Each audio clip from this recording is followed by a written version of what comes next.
Dale Earnhardt, the Intimidator, has won an amazing 12 125-mile qualifying races in his career, including 10 straight from 1990 to 1999. In all, Earnhardt has 34 major event wins at Daytona, including a record number of wins in the Bud Shootout, IROC, the Busch races, and, of course, the 1998 Daytona 500. Dale, welcome to Totally NASCAR. Great to be here. It's great to be back at Daytona and try to win some of these races. Now, when NASCAR changed the rules, Dale, at Talladega, we saw an amazing, amazing race for the fans. You came from 18th to 1st to win it. Will we see the same thing here at Daytona with similar rules? I don't think you'll see maybe from 18th to 1st in 4 laps, but you will see great racing. It's been great so far in practice and all that stuff. And the Budweiser Shootout was a great race. I think it's really made it more competitive, better for us as race drivers to be able to draft with each other and work with each other. But it's going to be a lot tighter race here at a tighter racetrack. Daytona's a little tighter than Talladega. They do need to put an out-of-bounds line down here, though, in the straightaways. Maybe 3 wide is the max, and if you go 4 wide, they black flag you or something. But it is great racing, and Talladega was a great race for me. I don't think you can do that as well as you did there. I don't think you can do that here as well as you did at Talladega. Today, during our coverage of practice on Fox Sports Net, Larry McReynolds and Jeff Heyman, and even DW, said they still get goosebumps when they drive into this racetrack, no matter if it's been 20, 30 years. How about you? In 1976, when I drove in here the first time, and it's still a great racetrack. It's a magical racetrack to me. I came down and drove the 24-hour race, and it was the same for it, and it was a new experience for me. But the racetrack itself, Daytona, it's just a place where I love to come to. As if you need more practice, as you said, you were here for the 24 hours. What was that experience like? Oh, it was awesome. To drive the Corvettes was a tremendous honor to get to drive with Andy Pilgrim and Kelly Collins, Dale Jr. He was super in the car. Yeah. But we got to race in the rain, got to race in all kind of conditions, and I was pretty good in the rain, too. I mean, I was one of the fastest cars out there when I was driving the car in the rain, and I was amazed with the downforce and the rain tires, how fast I went in the rain. The road course in the infield was a whole new experience. I've never been there. I've been in the pits and in the garage and up and down through here around Victor Lane, but I didn't know anything about the road course. I've never been in there. Couldn't even tell you how to go around it and what gears to use, anything. So it was a new experience when we came and tested and raced. But I was really proud to do that race and excited about it. And I think it's going to be something that I'm going to remember a long time and may do it again sometime. Now, how about as a car owner? You've got Michael Waltrip joining Dale Jr. and Steve Park. All three seem to be running pretty well. They are. They're running great, and Michael's doing a great job out there in practicing and drafting. I want to see how he does in the qualifying race on Thursday, which I'm in that same race, I think. And it's a pretty neat to see, your race cars that you own out there doing so well, and the drivers that you feel so confident. Of course, your son's one of them, but you still. I still feel pretty confident about my race car, and my race car is doing well. The guys keep working better. We're putting a race engine in now. We did a gas run today and running out of gas, and with our practice engine, we got the race engine in. I'll practice with it right before the race, make sure it's perfect. But I think we'll be in good shape on Thursday with the Goodwrench car. Did you learn anything in the shootout that you can apply to the rest of the week? Make sure my setup worked, and it did. It worked well on old tires, and to run Sackett on the tires I was on, I was pretty impressed with that. To be able to drive the car and stay where I was at on older tires than what other guys were on. And that's something that we all wonder, what is your car going to do in 50 laps? And it was just super to run that long and still be able to drive the car and race and be competitive with worn out tires. Hey, thanks for being with us, and good luck on the 8th NASCAR Winston Cup Championship. You get ready for Sunday. It's going to be a good race. I hear you. Dale Earnhardt, the man in black, the 98 winner, will be on the clock when we come back. You're watching qualifying on Fox. 8 days to the Daytona 500. Calera, Alabama's Hut Strickland completes his run for Jimmy Donlevy. 50.282 seconds, 178.990 miles an hour. Now, there's a lot of guys that are going to say they're not happy with their run right now, but you have no idea where this could shake out. These guys are a little slower than they practiced, but I wouldn't be surprised if a lot of cars aren't slower than they practiced. Well, the weather here is similar to what they practiced in yesterday afternoon and this morning, but the wind does not seem to be as much of a factor. No, that flag is, you know, from what we've seen the last 2 days, that's pretty limp right now. But you know, Darrell, one of the key things is what we see right here. That's that humidity. Oh, yeah. That means a lot to how you tune these motors. You know, temperature means a little bit. You can't do nothing about the forecast. You would hope for a cloud cover to cool the racetrack down, but engine guys are looking at that humidity. That tells them just how to tune that motor. It does. It's very critical on these restrictor plate motors. The 1996 pole sitter for the 500. 7-time Winston Cup champion Dale Earnhardt, who won the 500 in 1998 after 20 years of trying and coming as close as a mile from victory. Finally got the big one. Yeah, I had him for a long time, man. I thought I was going to have something on him, but he finally did. Practiced at 49.730 seconds. He was 15th fastest in practice. Folks, something we'll watch too is this gap right under here, under the air dam. That is tells you if that car is getting the front end down, the closer to the ground that gets, the closer to the track that gets. Theoretically, the faster that car is going to run. And quite honestly, Dale's car doesn't look all that good. It's coming, the front's coming up a little high right here off the corner. That's where you get that aero push that we talk about. So he might have a little work to do there. We'll see how he runs. Now the first lap will in almost all cases be slower. 50.106, excuse me here, for Earnhardt, 179.6 miles per hour, 50.106. For the most part, these guys, again, they're getting that momentum built up. They'll pick up anywhere. We'll see some cars pick up as little as 1 or 2 tenths.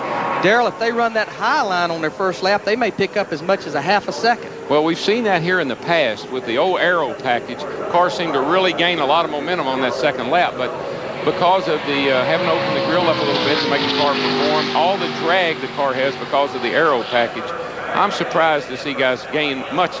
2 tenths has been the norm all through practice. Earnhardt coming to the stripe to complete his run. Already he's fastest of the 3 cars that have been on the speedway.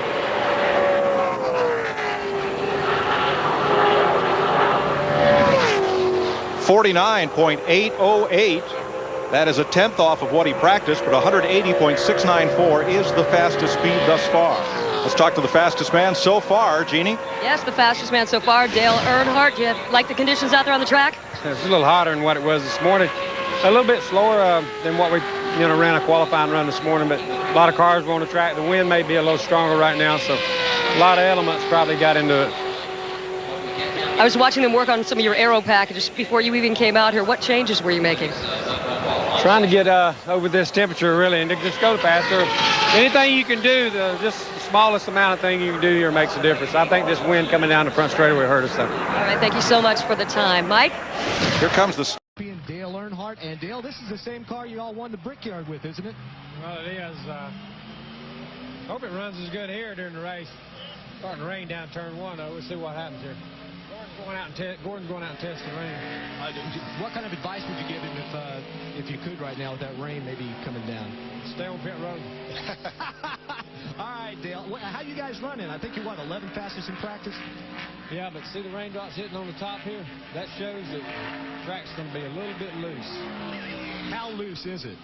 I think it's real loose over in turn 2 now. That's where the rain's coming from. You see it real raining over there? So it's not a good time to qualify. I bet he comes on pit road, matter of fact. Yeah, I would guess so. You know, for me doing the weather, though, I got to have the radar. If he was smart, he would come on. Yep, he ain't too smart. All right, thanks, Dale. Good luck. And you got your umbrella with you? No. I'll see if I can get one for you. 7-time Winston Cup champion Dale Earnhardt watches the young lion, Jeff Gordon. 8 poles in 1995, including a track record here back in June. Well, he has to be really apprehensive, Jerry. First of all, the Gary Bradbury car went out. NASCAR checked the track, though, didn't see any traces of oil or anything out there, but he still has to wonder if there might be a little bit there, and then to have a raindrop. So he hasn't lost it. Slides and smacks the wall, and you heard Earnhardt say that it was misting rain. Said if he's smart, he'll come on pit road, and unfortunately, he didn't, and now he tags at the wall. And you see Earnhardt, all the crews there on pit road looking to see.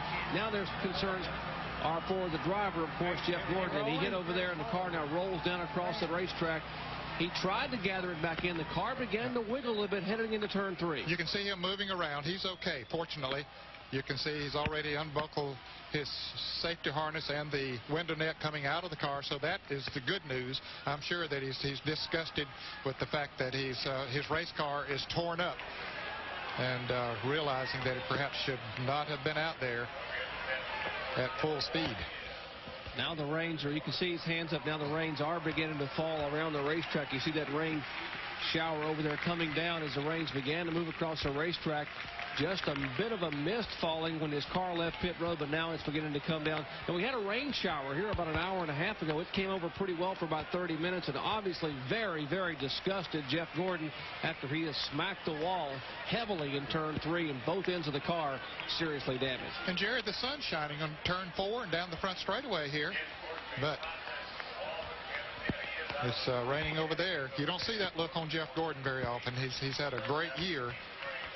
And just a little bit of a chink in his armor here, but they'll pull out their backup car and be ready to go for second round qualifying tomorrow. Let's look again at what happened a moment ago in his qualifying run. This is down the backstretch. Okay. Jeff Gordon.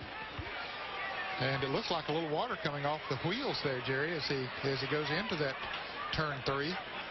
So evidently it had, from the time he went through there, he had the option of coming in the time before rather than come around and take the green flag, so it must not have been raining that much when he came around there the first time. Look beneath the left front wheel. You see the water coming out, a little bit of a spray beneath that left front tire. The car begins to bobble. He tries to get it. Once he turned the steering wheel to the right, the tire is pointed toward the right, but it's too late. The car up across the track and bam, into the outside wall. Yeah, he's the rear clip is gone, and then the front end hits it, and that'll, when I say when we talk about the clip, we're talking about the frame.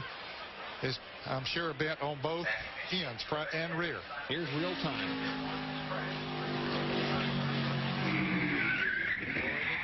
Once it broke loose, it just shot up into the wall. He tried desperately to save it, but couldn't do it. And that's going to be difficult. We're talking about a 2-mile racetrack with sun on the front stretch and a shower in the back stretch. There's what happened here.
Wait till it stops.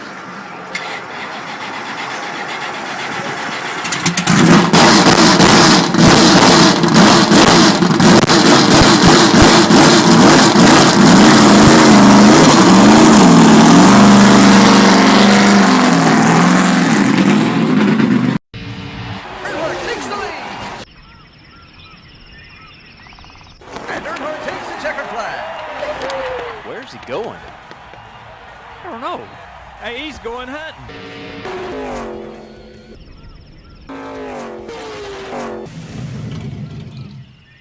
Man, I thought you'd never get here. You got your camo? I never go anywhere without my real tree. Man, what took you so long? I had to drive 500 miles to get here.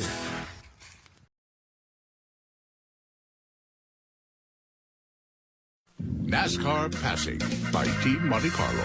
Come on, man, go, go, go. You're never going to get by anybody from this far behind. Let's go. The big hill on the right. Let's go, go, go. Blah, blah, blah. What'd you say? I guess my 7 NASCAR championships are clogging up my ears, huh? Now here, there's 2 ways to do this. There's my way and the wrong way. Want to be like the Earnhardts? Drive the all-new Chevy Monte Carlo. The cars more champions depend on. Chevy, we'll be there.